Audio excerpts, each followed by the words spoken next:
Lectura del libro del Génesis. El Señor se apareció a Abraham junto al encinar de Manré, mientras él estaba sentado a la entrada de su carpa, a la hora de más calor. Alzando los ojos, divisó a 3 hombres que estaban parados cerca de él.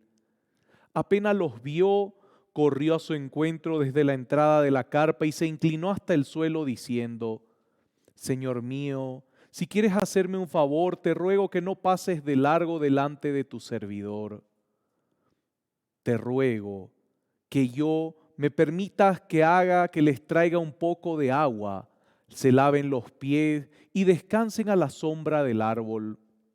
Mientras tanto, iré a buscar un trozo de pan para que ustedes reparen su fuerza antes de seguir adelante. Por algo han pasado junto a su servidor. Ellos respondieron: Está bien, puedes hacer lo que dijiste. Abraham fue rápidamente a la carpa donde estaba Sara y le dijo: Pronto, toma 3 medidas de la mejor harina, amásalas y prepara unas tortas. Después fue corriendo hasta el corral, eligió un ternero tierno y bien cebado y lo entregó a su sirviente, que de inmediato se puso a prepararlo. Luego tomó cuajada, leche y el ternero ya preparado y se lo sirvió. Mientras comían, él se quedó de pie al lado de ellos debajo del árbol. Ellos le preguntaron: ¿Dónde está Sara, tu mujer? Ahí en la carpa, les respondió. Entonces uno de ellos les dijo: Volveré a verte sin falta en el año entrante, y para ese entonces Sara habrá tenido un hijo. Mientras tanto, Sara había estado escuchando a la entrada de la carpa que estaba justo detrás de él. Abraham y Sara eran ancianos de edad avanzada, y los periodos de Sara ya habían cesado. Por eso ella rió en su interior pensando: con lo vieja que soy, volveré a experimentar el placer. Además, mi marido es tan viejo. Pero el Señor dijo a Abraham: ¿Por qué se ha reído Sara pensando que no podrá dar a luz siendo tan vieja? ¿Acaso hay algo imposible para el Señor? Cuando yo vuelva a verte para esta época, en el año entrante, Sara habrá tenido un hijo. Ella tuvo miedo y trató de engañarlo diciendo: No, no me he reído. Pero él le respondió: Sí, te has reído. Palabra de Dios. El Señor se acordó de su misericordia. El Señor se acordó de su misericordia. Mi alma canta la grandeza del Señor y mi espíritu se estremece de gozo en Dios mi Salvador. El Señor se acordó de su misericordia, porque Él miró con bondad la pequeñez de su servidora. En adelante, todas las generaciones me llamarán feliz, porque el Todopoderoso ha hecho en mí grandes cosas. Su nombre es santo. El Señor se acordó de su misericordia. Su misericordia se extiende de generación en generación sobre aquellos que lo temen. Colmó de bienes a los hambrientos y despidió a los ricos con las manos vacías. El Señor se acordó de su misericordia. Socorrió a Israel su servidor, acordándose de su misericordia, como lo había prometido a nuestros padres, en favor de Abraham y de su descendencia para siempre. El Señor se acordó de su misericordia.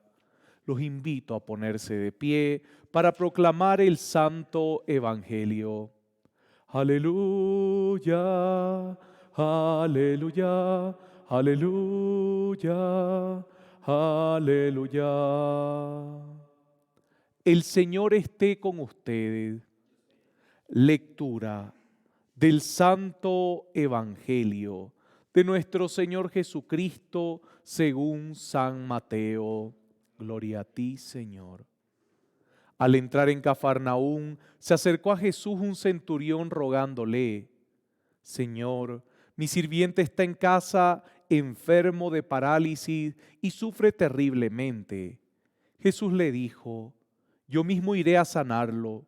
Pero el centurión respondió: Señor, no soy digno de que entres en mi casa.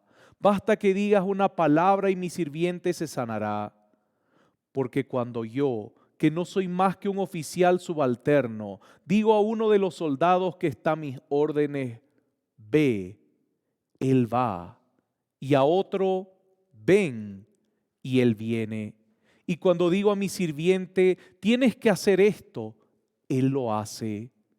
Al oírlo Jesús quedó admirado y dijo a los que lo seguían: les aseguro que no he encontrado a nadie en Israel que tenga tanta fe. Por eso les digo que muchos vendrán de oriente y de occidente y se sentarán a la mesa con Abraham, Isaac y Jacob en el reino de los cielos. En cambio, los herederos del reino serán arrojados afuera, a las tinieblas, donde habrá llantos y rechinar de dientes. Y Jesús dijo al centurión: ve y que suceda como has creído. Y el sirviente se sanó en ese mismo momento. Cuando Jesús llegó a la casa de Pedro, encontró a la suegra de éste en cama con fiebre. Le tocó la mano y se le pasó la fiebre. Ella se levantó y se puso a servirlo. Al atardecer le llevaron muchos endemoniados y él con su palabra expulsó a los espíritus y sanó a todos los que estaban enfermos, para que se cumpliera lo que había sido anunciado por el profeta Isaías. Él tomó nuestras debilidades y cargó sobre sí nuestras enfermedades. Palabra del Señor. Gloria a ti, Señor Jesús. Pueden sentarse, queridos hermanos.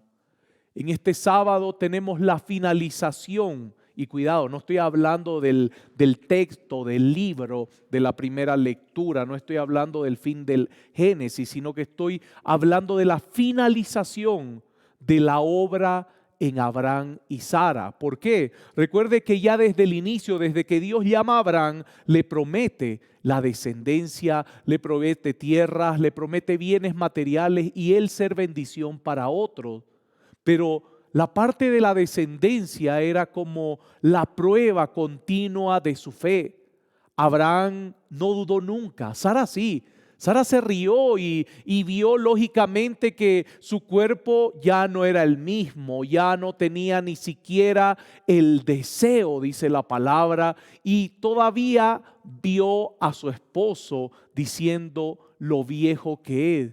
Eso es lo grande de Dios cuando uno tiene fe. La fe, queridos hermanos, no es una lógica en la que digo, voy a orar por esta persona, porque esta persona, como es joven, como su cuerpo todavía puede sanar rápido, voy a orar y va a sanar.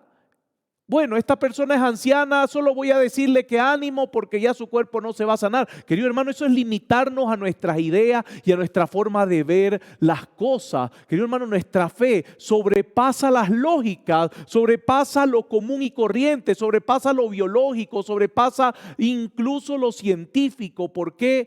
Porque Dios muestra su poder, no es el ser humano que muestra su poder. Recuerde que la fe es un don de Dios. ¿Qué significa? En mí, por la fe que tengo, Dios muestra su poder. No es que la fe que yo tengo por mí mismo es que se manifiesta un poder en las personas, no.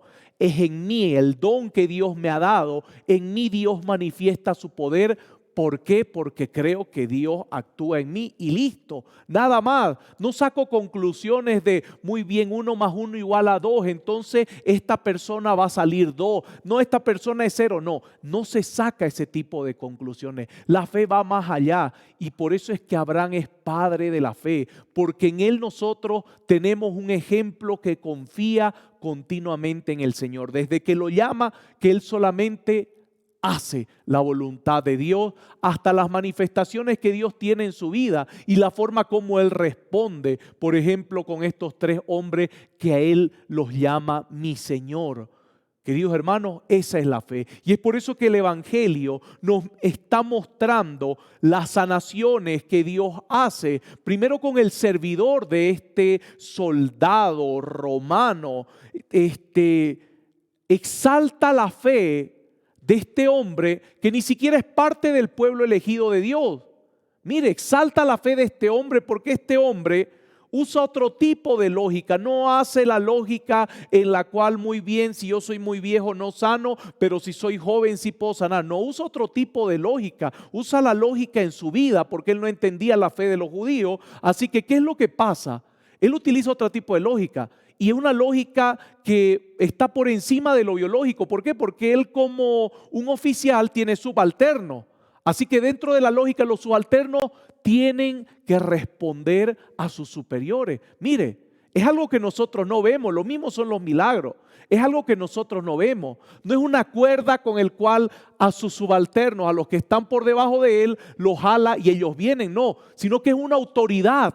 Una autoridad que ellos al escuchar obedecen. De la misma manera es la fe. Es una autoridad por la gracia de Dios que Dios manifiesta su poder en mí y sucede aquello que estoy clamando. ¿Qué significa? Clamo sanidad y sucede. No porque voy a tomar un medicamento, no porque voy a ponerme alguna crema, no porque soy niño y como niño mis huesos se restauran fácilmente. No, según eso, es una autoridad que no se ve, pero que produce lo que se dice. Queridos hermanos, eso es lo que nos enseña la palabra desde Abraham, que nosotros solo decimos sí a Dios y Dios genera lo que promete. Su palabra es creadora, su palabra es aquella que de la nada nos da todo. Y cuando sabemos esto, sabemos que hay una autoridad espiritual que se está manifestando cada vez que nosotros creemos la palabra del Señor. Yo creo en la palabra del Señor, creo en la gracia que actúa en mí, no creo en lo que yo pienso y siento, creo en aquello que me sobrepasa. Amén.